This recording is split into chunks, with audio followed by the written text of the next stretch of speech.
Look at those clouds. Clouds rolling in. Hope this finds you well. How are you doing? How are you doing? It is the fall right around the corner. The fall feasts right around the corner. I hope you all are doing well.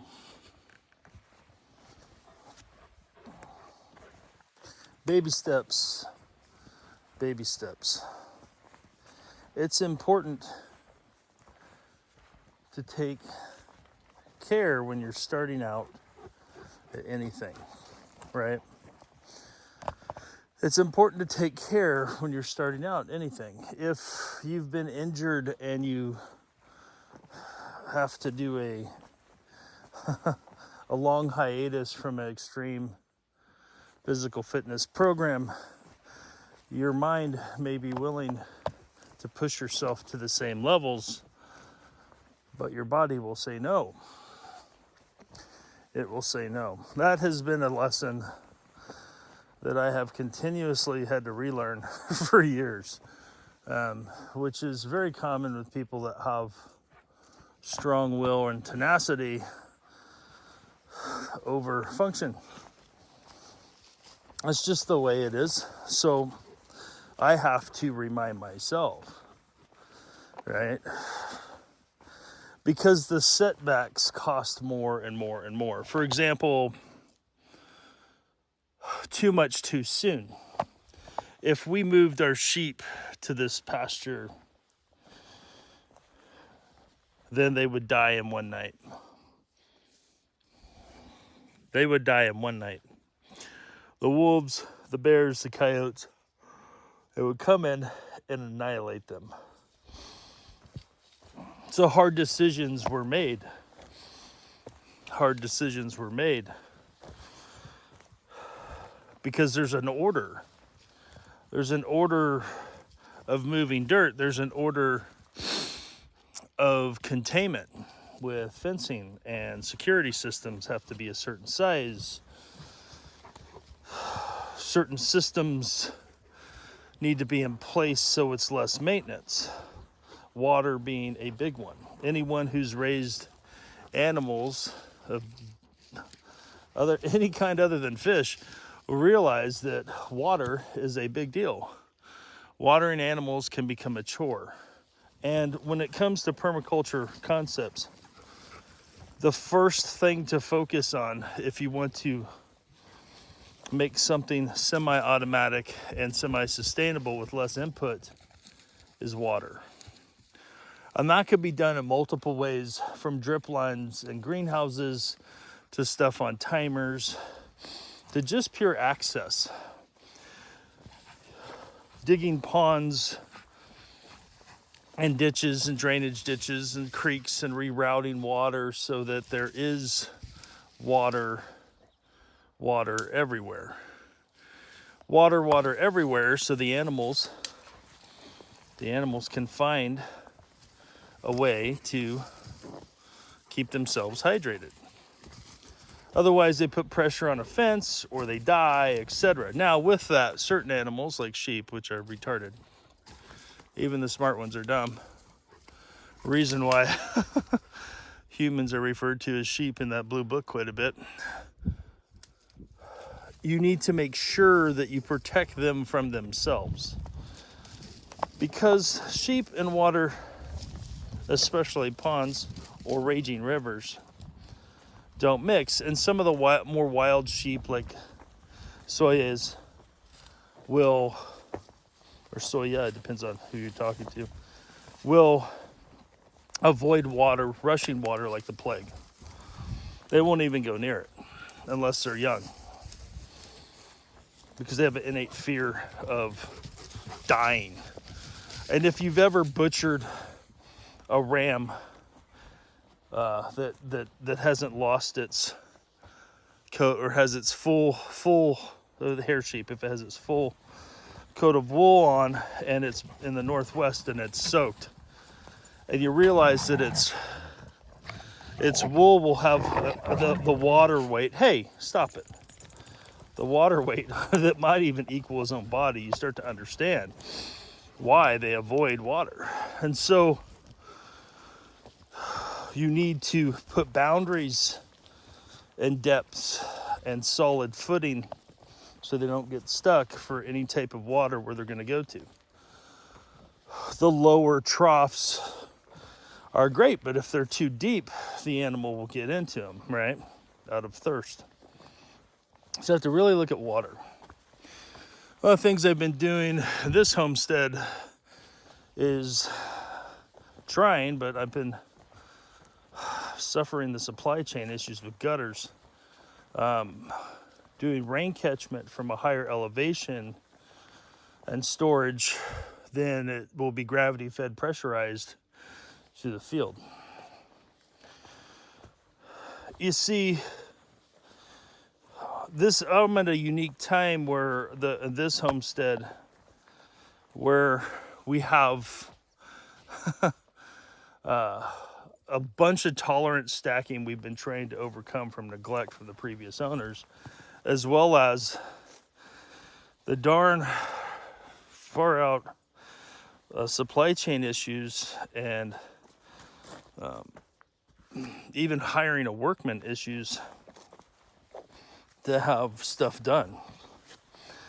That is a real thing. It is a real factor. Something that should have took and could have took a month before could take 3 years.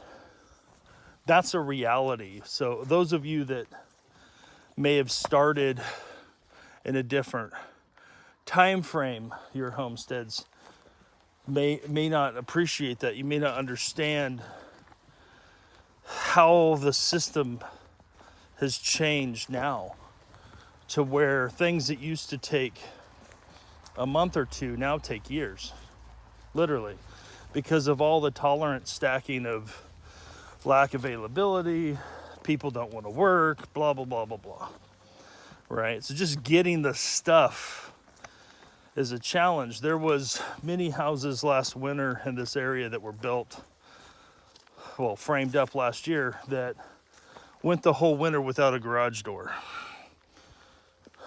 And if you could imagine what 4 foot of snow inside a garage that's attached to a house, and when it melts, where that snow's going.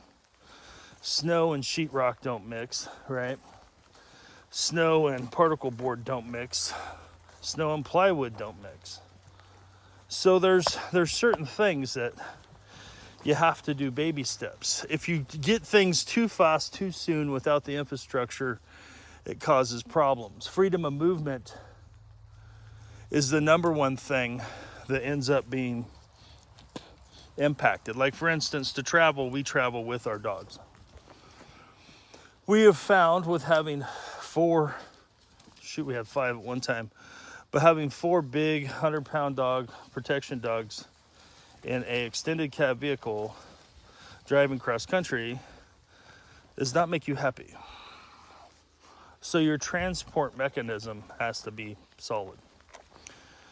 A 4-door is way more comfy, or to maximize capability with looking at size.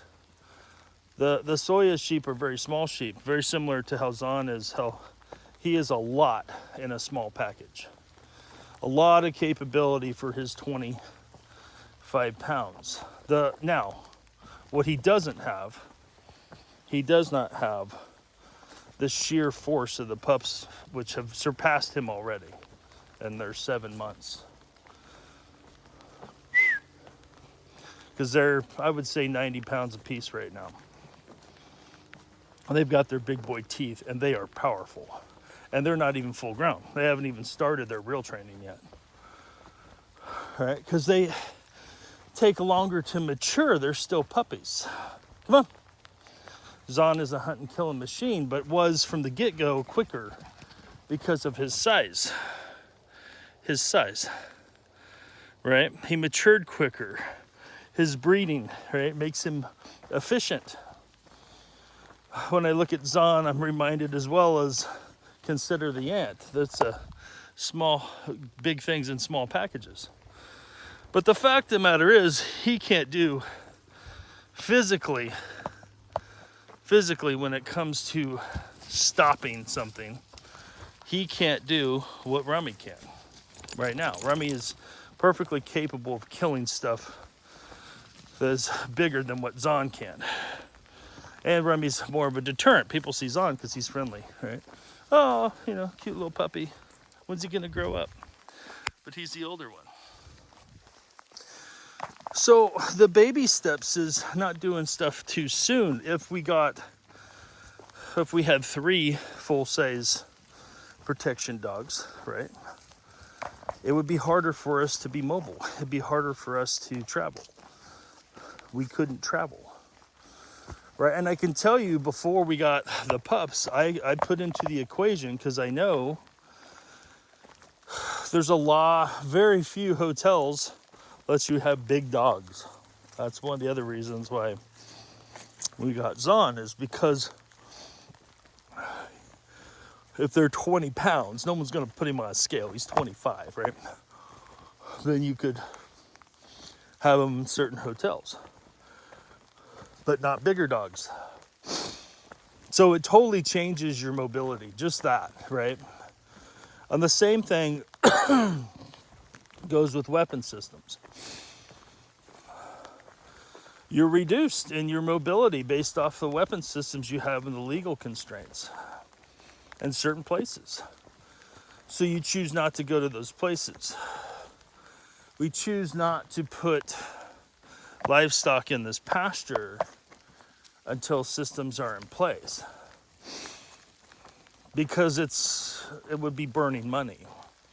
Matter of fact, it would be giving free dinner to the predators and being the opposite. You see this concept being echoed when Israel was occupying the land, and they did bit by bit so that the beasts of the field wouldn't overpopulate. What you think about, not exactly easy to bury people in the desert, as well as all the carrion that would be present in that type of warfare. Well, what happens is you have population explosions of predatory style animals, lions, tigers, and bears, because guess what? Living's good. They're not risking getting their jaw kicked out by jumping on the wildebeest or the water buffalo. Now it's, hey, there's food laying around, so they can get fat and happy, and they have a population explosion. The transverse happens if you take all the predators out of an area. That's one of the great things about livestock guardian dogs when it comes to eradication of predators. Most of them have also the instincts, a lot of them do, to self-feed in high rodent areas. The Kangals, the Anatolians, when they're in an area like this that there's a lot high rodent population, they feed on the rodents, which is good. Downside is they also have a tendency to kill deer. So they make it, there's a balance. There's a balance. If you want to hunt deer and elk on your place, you have to change your systems. You have to change your mode. And one of the things that a lot of those livestock guardian dogs will do is they will continue to conquer territory, especially if there's more than 3 of them in a group. They will continue to push their circle out, because that's very similar to wolf behavior. They push their circle out, their sphere of influence, right? Remember the flat rock. Remember the flat rock. Foundations. You put the foundations in. The baby steps. Foundations take a while to tamp to make solid. Foundations take a while to mix. Just the right mix. Just the right wetness so that it will cure and not crack. It takes a while. Having built groups with the wrong foundation and firsthand knowing the consequences thereof, it is an extreme time waster. And you end up going through a ton of people, right? And with people not moving, you end up having a lot of people out there that are risks because of not good vetting. Vetting processes are huge for baby steps. They're the most critical of removing the insider threat. The most critical. We won't have as many people. Well, I would rather have quality over quantity, right? Quality. And the quality glue, which took me a long time to figure out because of transposing military context upon a whole different subset with the BFTs, you can't treat them like soldiers. Soldiers aren't bound together by moral compass, right? If it is, it's very loose. It's us versus them, right? Or we are this and they are that, which leads itself to soft target syndrome, which leads itself to being set up for a fall. Because what comes before a fall? This thing called pride. This thing called pride. I know this.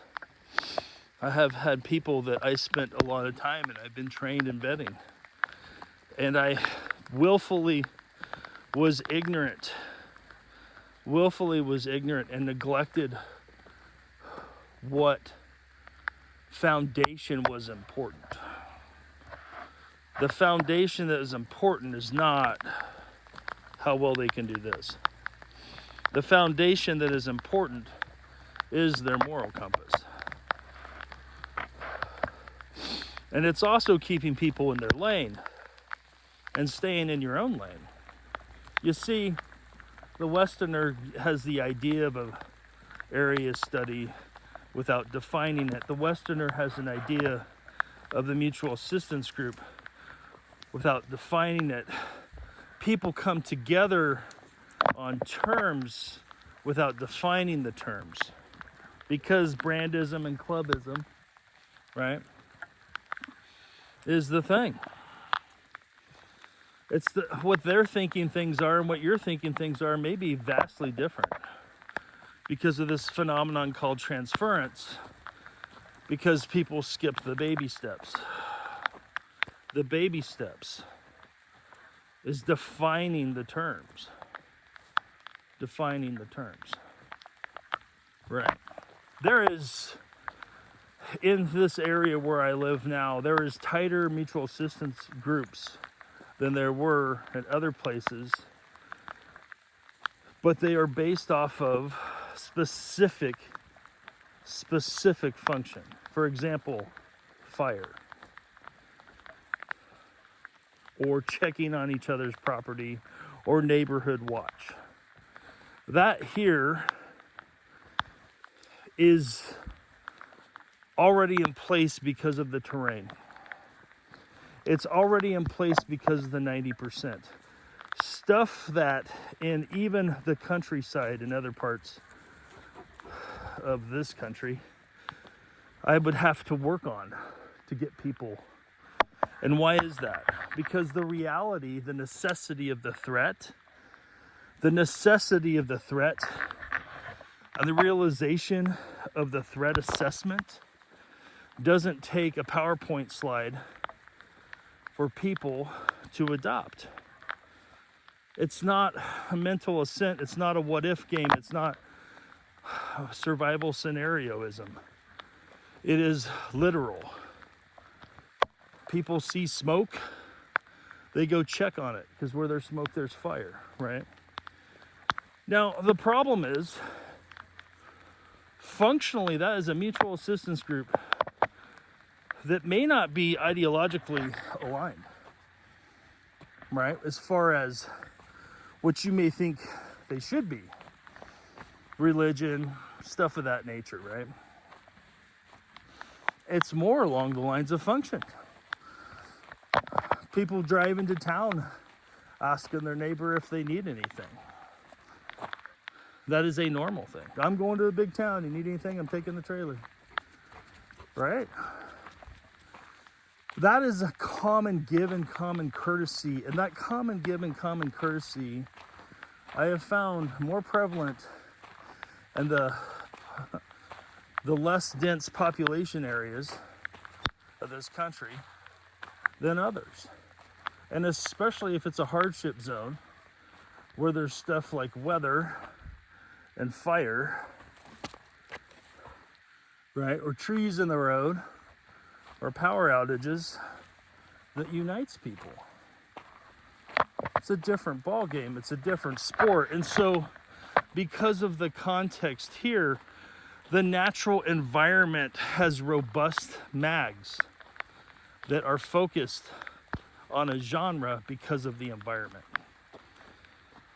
There are plenty of people that go give firewood to other aging people here, and not in the name of any specific ministry, just of human decency. Even though they're not ideologically aligned as far as specificity with their belief system. They're functionally following General Order number 2. Functionally. Even if they can't slap a label on it. That is more prevalent in the hardship zones, because the need of people to help each other is there. When we had the blowout on the side of the road, before I could even look, we had people pull over and stop and ask, which I have had similar things happen in other parts of this country, and I couldn't get anyone to pull over for the life of me. So the term mutual assistance group has different meanings based off of context. It may already exist based off the 90%. That's what people miss sometimes, as they try to make it an all-encompassing mag, instead of, hey, check on my place when I'm gone, right? Or you know they're going to check on your place when you're gone, right? So I hope this finds you well. Remember baby steps. There's an order for things for a reason. There's a time for things for a reason. Get out to the high mountains if you can, and praise Yah for the rain. Carry rucksacks, not feeling specs. Shalom.